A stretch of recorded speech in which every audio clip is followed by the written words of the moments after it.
Welcome to part one of my 10-part series where I walk you through the 10 steps to write, publish, and launch a nonfiction book successfully this year. My name is Jake Kelfer, and this is the first part, which is how to pick the perfect topic for your nonfiction book. Now, let's get into this. A lot of people dream of writing a book. This is a fact that we know, especially in the entrepreneurial community. We've done studies, people have talked about it, there are statistics about it. But the biggest thing that we see often is that people get stuck when it comes to deciding what to actually write about. So I want to talk about in part one of this series, what exactly is the perfect topic for your book.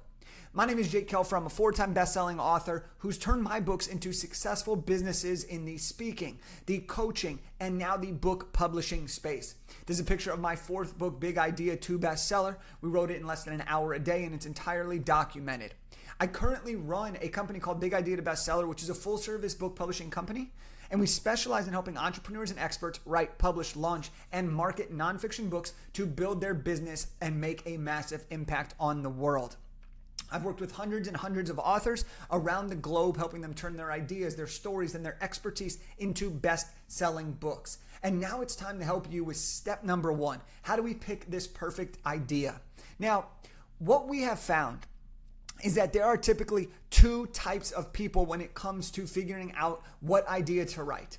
There are people that have a ton of ideas. These are people that have a ton of ideas, but they can't pick one, or they can't decide which idea would actually make for the best book. Oftentimes, these people are multi-passionate. They've had a lot of success in different areas. They're incredibly knowledgeable, and they're like, I could write a book about this. I could write a book about that. I could write a book about this. What's the best direction? How do I know which way to go? And what happens is, because you have all these ideas, you struggle to get started putting these ideas onto paper, or you write a little bit of one, a little bit of the other, and you keep ping-ponging back and forth rather than actually committing to one. So if this is you, let me know in the comments, because I want to know how we can best support you. Now, what happens for these types of people is they allow the ideas to marinate in their head, only to allow this to become a form of procrastination. And what happens is they try to wait until one becomes clear, often leading to months or years of inaction. And then they're like, gosh, this was supposed to be the year that I wrote my book. Now, the reason sometimes people struggle to choose which idea is the best one is because maybe you want to tell your life story. Maybe you have different business principles. Maybe you have different life lessons that you've learned. Maybe you're trying to decide, should I go super niche on this topic because I know a lot about it, or should I have it be more general? For example, let's say you are going to write a book in finance. Your career was in finance. Well, are you going to talk about personal finance, finances for couples, or are you going to give general financial advice based on your lessons of what you've learned? These are different styles, and these are different types of things that could slow you down when trying to commit to the perfect idea. Now, the other type of people are people who have no idea what they would actually want to write about. They know they want to write a book because they want the credibility, or they want the business results, or they want the impact, but they aren't sure what to write about or how to pick the idea that's best for their actual goals. And so the first thought that these people tend to have is, what would I even write about? And why would anybody care what I have to say? Then the next thought that typically comes to mind is, I don't have anything valuable to say, or there's no way I could write a whole book. Now, the good news is no matter which bucket you fall into, there is a simple way to create your big book idea. And I'm going to walk you through several questions that you can ask yourself. Now, I believe that if you're watching this video, you already have the skill set. You've already lived the life experiences that are required to write a book, and you've already have the knowledge that you can share to write a book, and you have the desire to help people. Because most people, when they're writing a nonfiction book, want to do 2 things. They want to leave a legacy and have an impact, and they want to leverage the book for business opportunities in some way, shape, or form. It doesn't matter what your reason is. It can be both. It could be either one, and it could be for whatever you want. But you are here because you want to write a book. And so now what I want to do is break it down for you and really dig into the tactical side of things to help you formulate a big idea. Now, for me, I was 23 years old when I wrote my first book. I was actually working for the Los Angeles Lakers. It was during Kobe Bryant's final NBA season, And I got incredibly inspired by him. Now, at the time, I was 1 year of work experience. I was in my first job out of USC. And I got super inspired by Kobe, and I really wanted to help people. And so I asked myself, what do I know and how can I help people? And the truth was, I didn't know a whole lot about a whole lot. I was just a first-year employee. I was an assistant in the corporate partnerships division. But what I did know was I did know how to help people land interviews, help people build great networks when they're young, how to stand out from the crowd with your resumes. And so what I ended up doing was I wrote a book, not for people ahead of me or with more experience than me, but I wrote a book for the people that I once was, for the person that I once was. So I wrote a book to help people in high school and college stand out in the job market and discover their passion. 6 months later, Kobe Bryant retires, I retire, and I launched my first book. It's called Elevate Beyond. That book became an instant bestseller and allowed me to start a speaking career where I traveled all over the United States talking about career development as a 23-year-old, right? I wasn't the best in the world, but I had picked an idea that I was capable of teaching because of my lived experiences, and then I was able to use those lived experiences and the knowledge that I had to help people 1 to 2 steps behind me. I never claimed to be a great career development expert, but what I did claim to be was someone who was at the age of the people that I was trying to help, and I had just gone through what they had gone through. So I was very, very suited to help those people, not people way older than me. And this is really, really important when you're picking your idea, is you're not trying to help everybody. You're just trying to help the person you once were or the people that are 1 to 2 steps behind you. So here are the 8 questions. Here are the 8 questions that I want you to start asking yourself when it comes to picking your idea. Number 1 is, what is the program, course, or offer that you sell?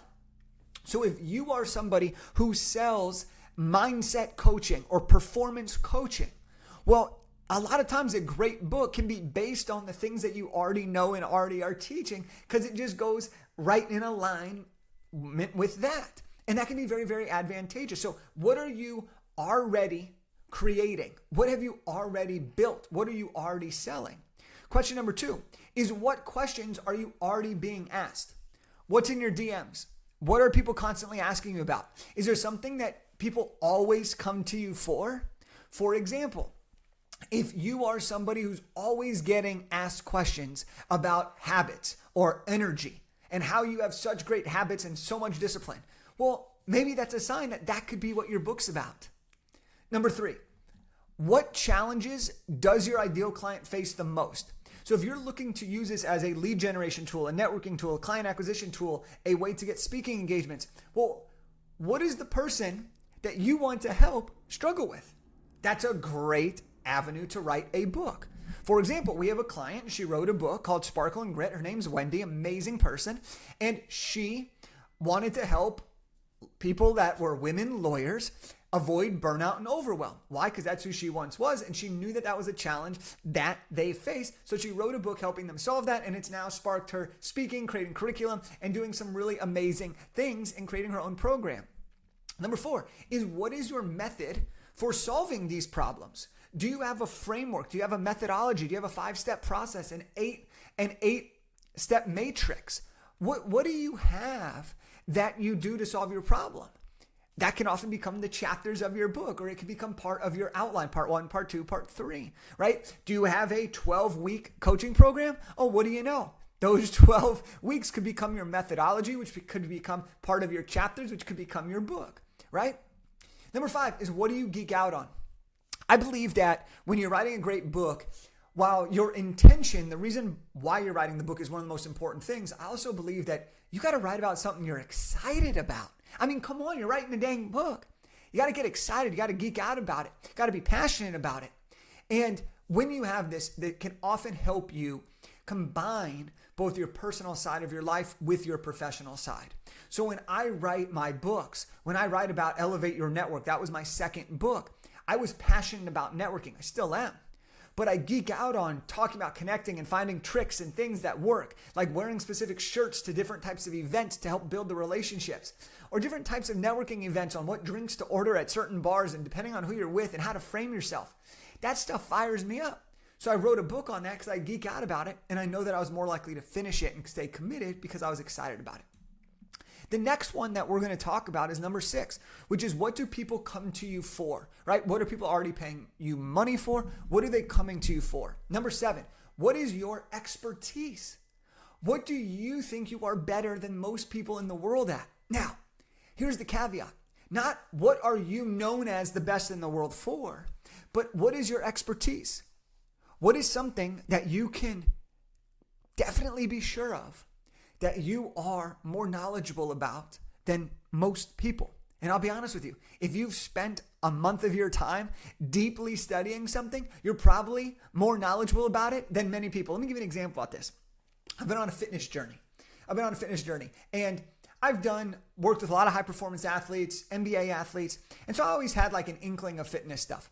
But now that I've gone through this fitness program on fitness and nutrition and how the body works, and how you absorb water and retain all this stuff, I now know so much more than I did. I've been on this fitness journey for about 2 months at the time of this recording. And I've learned so much more about this. Just from that amount alone, I can confidently say that I know more than most people who want to get in shape and lose weight. Now, am I claiming I'm an expert about that? No. Am I going to write a book on that? No. But I just want to give you an example that I'm only 2 months in, barely caring about the education side of it, and I'm very educated now, and I'm getting a ton of results. So I could tell people about that. That just goes to show that if you've spent months or years, or you've gotten education about it, or you've gotten money from doing this, or you've helped people, like, you are a great expert. And the last thing that I want to share is, what is the transformation you've already gone through? This is a huge, huge, huge opportunity for you to write a book for the person that you once were. Because if you had the answers back then, you wouldn't have needed to go through all the shit to get to where you are now. And so you can be that light, that guide, that journey person for the person you once were. Now, the key is for you to answer each one of these questions. I encourage you to spend 2 to 3 minutes on each one, just free flow brain dump, and see what comes up for you. See if you answer the same thing to various different questions. See if anything excites you. And then I want to give you a couple additional tips. I'm a big believer in practicality, so I want to give you some things that you can actually walk away with. Now, the first thing is to understand that when you're creating an idea for a book, you don't need to include everything you know. Okay? If you try to include everything that you know, your book's going to become way too long and you're going to miss out on so many things. Instead, don't try to include every life story. Don't try to teach everything you've ever learned. And don't think that more is always better. All right? The book size that we're seeing be the most successful is 30 to 40,000 words. Okay? Sometimes books are longer than that, but you're not writing a 500-page book right now. All right? You're writing a nice, concise, full of detail, full of life, full of entertainment book that you can use for impact and for business opportunities. My book, Big Idea to Bestseller, is about 35,000 words, about 170 pages or so. Okay? I don't put every single thing that I've ever talked about books in that book. I put all of the relevant information that's needed for the reader to get the result. Now, the next thing is to create what we call a come with me book. This will be a great way for you to help solidify your idea. And here's what I mean by this. A come with me book allows you to bring people with you. You show them who you are. You show them the path. You share your story. And what this does is this allows you to be seen as an expert because you're teaching. It allows you to be seen as relatable because you've gone through it and you're sharing. And when you combine those two things, you're basically saying, hey, come with me on this adventure and let's succeed together. And when you do that, it goes from look how amazing I am to look how great we can be. And that's really inspirational for a reader so that they can see themselves in you, but they can also feel inspired rather than you're so far ahead of them they can't relate to you. And then lastly, when you're thinking about the idea for a book, is I want you to focus on one specific result for the reader. Okay? The more direct the result is, the easier the book is to write. When I wrote Big Idea to Bestseller, that is a niche book. I mean, that's really, really niche, okay? And what I found was that was super easy for me to write because it was literally just about how to write, publish, and launch a nonfiction book.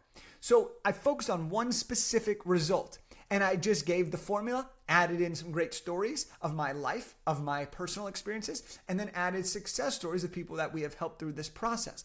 So one specific result is often very, very advantageous because it really forces you to get really, really granular and really clear. Now, after writing 4 books myself and helping others write theirs, I know what it takes to create a book that you're proud of. It starts here by doing the work. It starts here by getting clear on your big idea. Because I'll tell you this, once you're confident around your idea, you've overcome a huge obstacle in this process. Because now you're like, I got the idea. Now I just need to execute. And it's easy to execute because we'll give you the roadmap. But sometimes the idea can be the hardest part.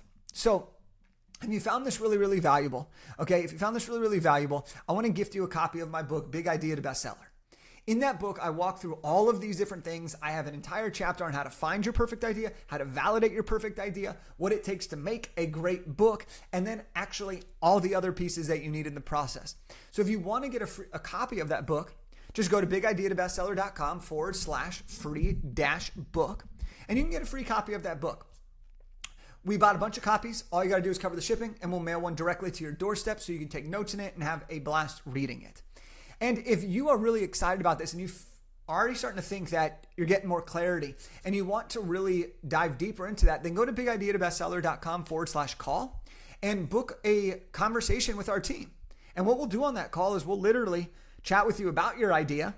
We'll talk to you about what the vision is and how the idea relates to that vision. We'll talk to you about what might come up related to that idea. And then we'll help you build out the entire roadmap of how you're going to go from that idea and this video all the way to a best-selling book that you're proud of. That is part 1, how to pick a perfect idea, perfect topic for a nonfiction book. Let's rock and roll. I'd love to hear your book idea. Let me know in the comments and I'll talk to you soon.